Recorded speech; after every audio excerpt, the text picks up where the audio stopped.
Hello everyone, welcome back to my channel, and today we are going to look at ON1 Photo Raw 2024.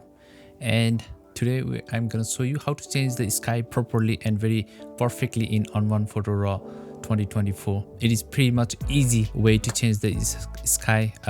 It has an AI, and sky AI is pretty much easy to use, and sometimes it gives perfect results in a one click, but sometimes it doesn't give perfect results in a one click. So there is where some techniques we need to apply to get a perfect sky selection and sky changing.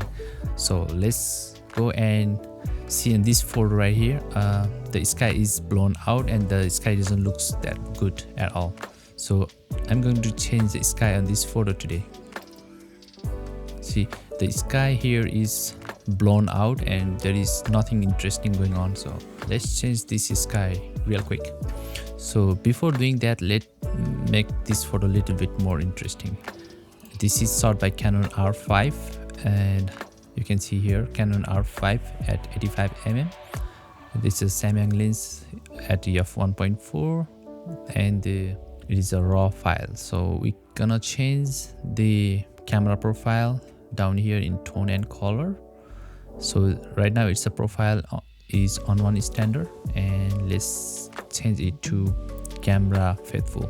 I always like to change the camera profile because the camera profile that is made for particular camera is very good and nice in color usually than the standard ON1 photo or any Adobe color or something like that. So I always like to change the camera profile to the camera per particular model camera, and they're faithful. There is like other like landscape and neutral portraits like that, but I always like to apply the faithful because that gives me a very nice color in this skin.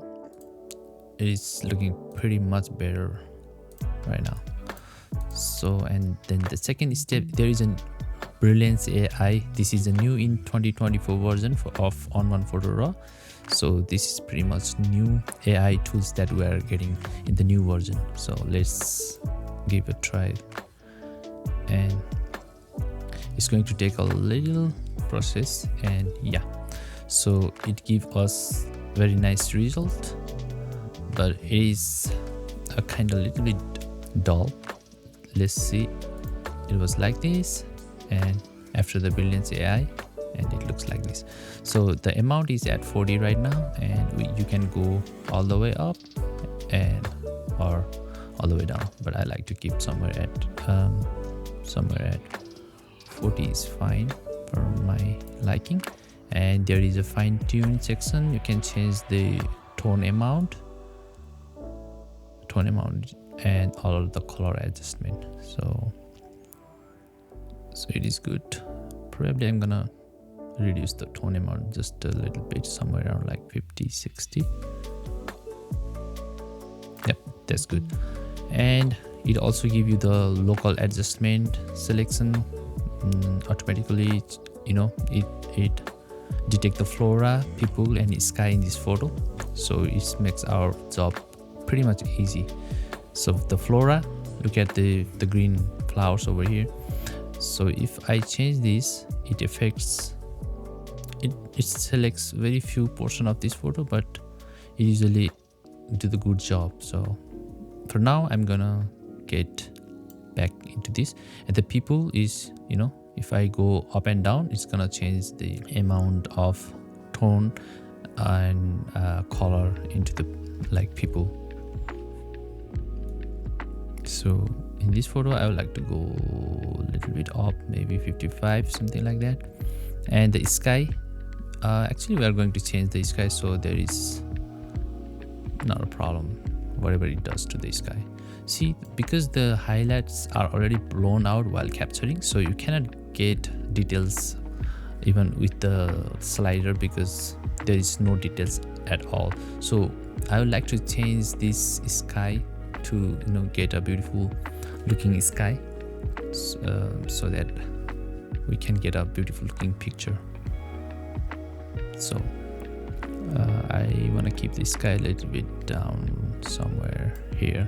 Like, I don't want to do anything to this sky, so So let's close this Brilliance AI. And actually, you know what, I want to go to the people. Actually, it's a local adjustment, so you can go by clicking to the arrow and it takes me to the local tab and adjustment. So I'm right now in the people section, so what I can do over here is I can brighten off just the people face, you know, and maybe contrast goes up and down. I would like to keep it somewhere here, and highlights I can, you know, come back over here, mid-tone maybe a little bit bright out, somewhere like that. And shadows, let's keep somewhere over here, blacks a little bit down, and maybe white a little bit up there, and rest, or maybe vibrance just a little bit less, somewhere around that.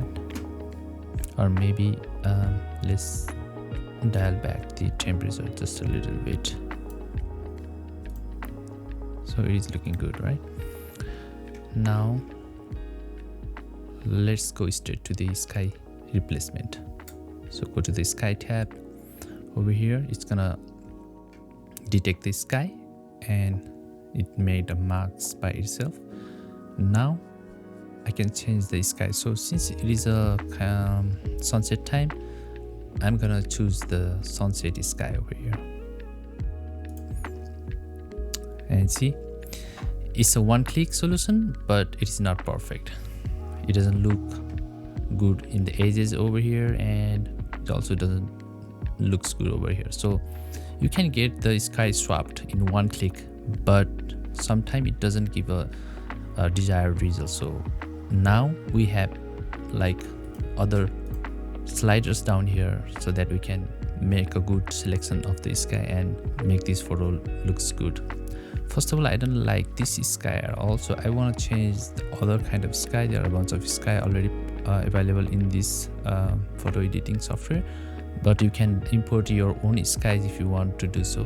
Right now I'm gonna use maybe this one, the first one. Yeah, it's much better than the one before. So let's select this one. I still don't like what it is doing over here in the edges, and we're gonna fix it. There is a position. So the position, usually what does is you can change the position of the sky in the photo, and there is a horizon level. So I wanna just go down the horizon somewhere around there, and the opacity is just like how much opacity you want. I want it full, and this is fade edge. Is just if you go down, it's gonna come on like onto the top of like people's head and everywhere. So you need to create a balance over here. Usually I like to go a little bit up, somewhere around 15-16 is fine. And edge shift is also like, you know, you see over there in the corner over here, if you change edge shift, it's gonna create some sort of halo is gone, but it's not perfect yet. Maybe over here 18 and 19 is fine. And scale is like if you want to magnify the sky, then you use the scale. Actually I want to do it just a little bit so it gives a different looks. And probably I'm gonna cool down the sky just a little bit because this is too much warm. Maybe over here. And the brightness, since the photo is a little bit too dark, I want to brighten up the sky somewhere around there. And haze is just like the haze, if you go down, it's gonna saturate the sky, which is not looking good. So I want to go to the plus side, so maybe around 15 is fine.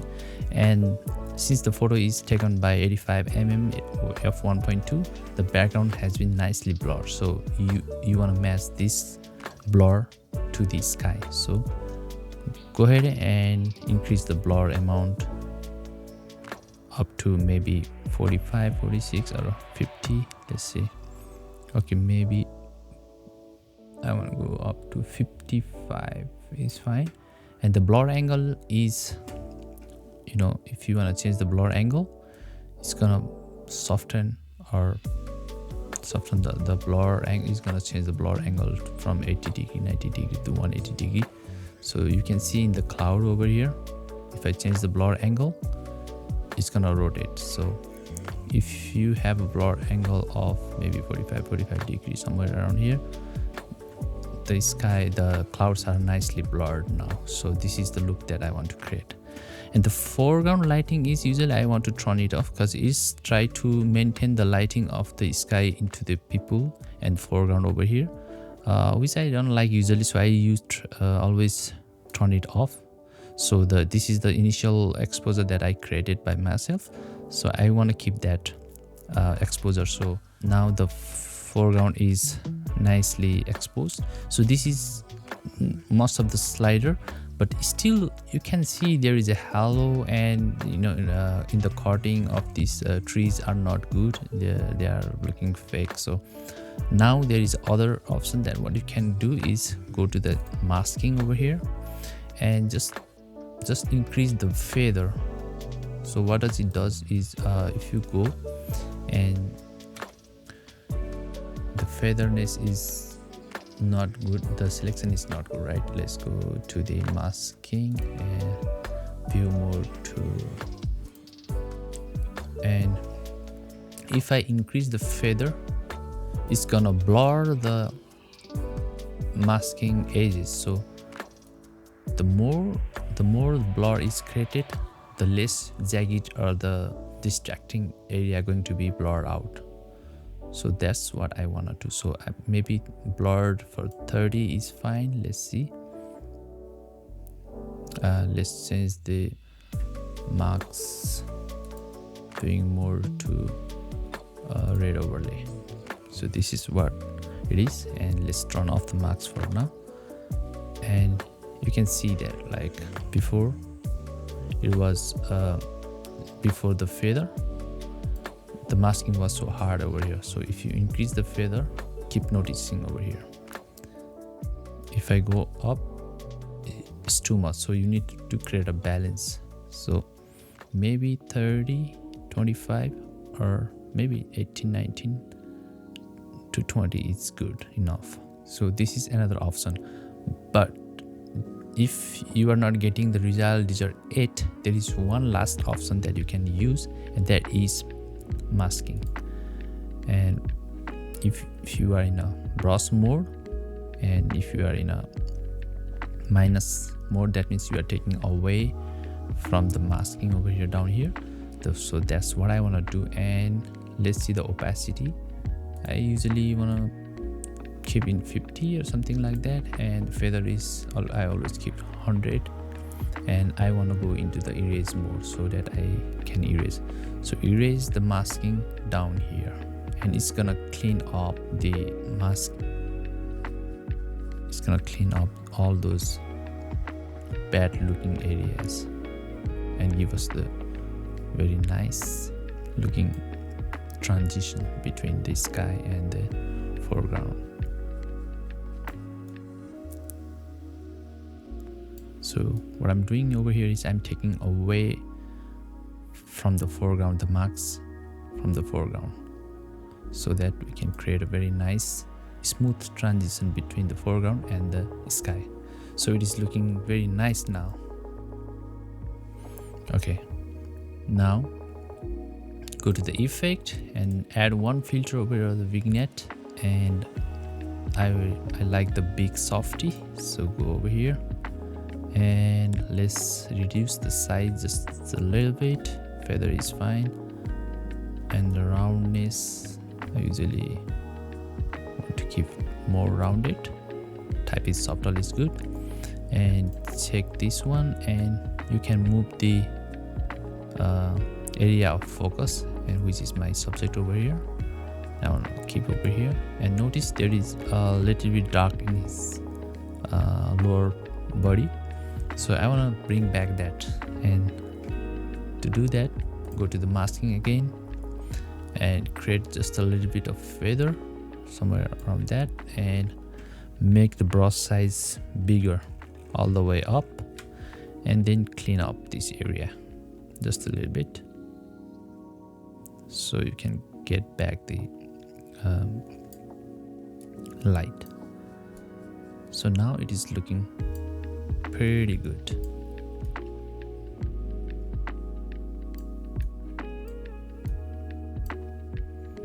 Okay, this is good. So let's see before and after. So this is before and this is after. So let's see without Brilliance AI, it looks like this. After Brilliance AI, it looks like this. And the before local adjustment, before Brilliance AI, let's turn everything on. And this was before any edit or anything, just the raw file. This is how it looks like, and after editing and changing the sky and doing after all everything, it looks like this. If you want to make it a little bit more film like, then you can add the grain. You can have a grain effect from the effect panel, add filter, add film grain. And I like Kodak T-Max 400 amount. Let's zoom in a little bit. Probably this is too much a little bit. Let's get it back to maybe 50. And grain size, I usually go just maybe 890 is fine. So you can see the fine grain, which is looking very cinematic, or maybe the film look, like a film camera look. And there is one thing that you can do is I also like to add photo filter, and now it's looking bad, but go to here more and polarize filter, and I would like the hue to the maybe bluish kind of hue, and amount just a little bit, maybe 7-8 is fine, and decrease the polarization just a little bit. Go to the 0 and increase it, maybe 10, 12 or 15, 16 is fine. Let's check it out. Before and after, before and after. So it is looking good. If you wanna tone down just a little bit more, just change the opacity back to the 80 or 75, because more change doesn't look good. So subtle change is the key. Before and after, before and after. So this is how you change the sky perfectly. Now the sky is perfectly blended to the foreground, so there is no more rough edges or jagged edges. It doesn't looks like it's a fake sky, even though it is a fake sky. Dynamic contrast is one thing I like to add in most of my photos, because it gives me a little bit contrasty look, but I don't want the full power of this one, so maybe I just wanna go maybe 50 in the opacity slider, so that I'll get just a little bit of boost in contrast. So this is looking good. So this is the final result. All right, let me check out one more time. This is before and this is after all the edit. So this is looking way better than what it was before. This is how you change the sky very perfectly inside the ON1 Photo Raw, or in any software that, like in Luminar Neo or maybe in Photoshop, anywhere. The AI do its job, but it's not the perfect all the time. So there is always that you have to do something to clean up and make the sky selection pretty much good. So this is how you do in ON1 Photo Raw. Alright, in the similar way, I have changed the sky over here in this photo as well, and look at this tree. A very nice smooth transition has been done between the sky and the foreground. using the same kind of technique. There you go. That's the perfect way to change the sky in ON1 Photo Raw 2024. And using this kind of technique, you can change any kind of sky in any kind of scenario. It's pretty much easy to change the sky in ON1 Photo Raw anyway, but there is something that always bother you, because the AI is very good but not perfect, so you have to clean out by yourselves. But it's pretty much easy, as just you see over here in this video. Alright guys, thank you very much for watching this video, and if you like this kind of video, please do comment and tell me what else you want to learn about this software, and I will try to make a video about it. Thank you very much for watching, and I will see you in the next video. Thank you. See ya.